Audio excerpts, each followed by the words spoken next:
خدایی که شفای یوسف رو در پیراهن یعقوب قرار میده، شفا رو میتونه در خاک کسی قرار بده که حضرت یعقوب بنده ای از بندگانش هم نمیشه. یعنی شما اعتقادتون اینه که حضرت یعقوب بنده ای از بندگان حسین، شما هم بنده ای از بندگان حسین هستید یا فقط حضرت یعقوب؟ مرا چه زهره که گویم غلام روی تو باشم، سگ سگان کوی تو باش. سگ. یکم هو بکنید برای ما به عنوانی که سگ امام حسین هستید. در خونه امام حسین من کی باشم که ادعا کنم که اصلا هو یکم صداتون بشنویم. صدای سگ امام حسین چجوریه؟ صدای سگ امام حسین میخوام بدونیم چجوریه. آرت میاد که سگ امام حسین باشی؟ عقل من نمیرسه، عقل شما که میرسه. شما یکم صدای سگ امام حسین چجوریه؟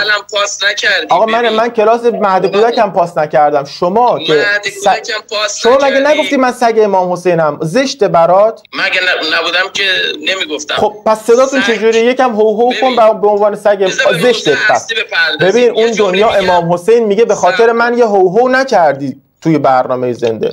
من هرچی بله اونجا که جاشه میکنم. نه الان اگر سگ امام حسینی هو باید بکنی، بعدش برنامه رو ادامه. من سگ در خونه. ببین یعنی به الله قسم من تمام برنامه رو دیگه سکوت میکنم، تا آخر برنامه حرف نمیزنم، کل وقت رو میدم به تو. فقط باید ثابت کنی صدای سگ رقیه یا سگ امام حسین رو در بیاری.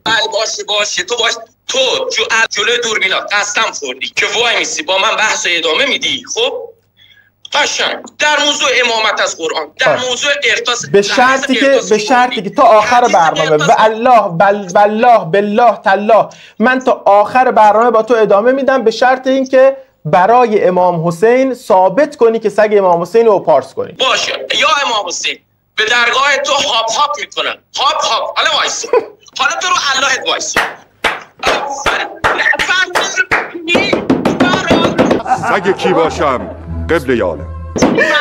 بینندگان عزیز به آخر برنامه رسیدیم. تا آخر برنامه وقت برای این سگ خونه دارم.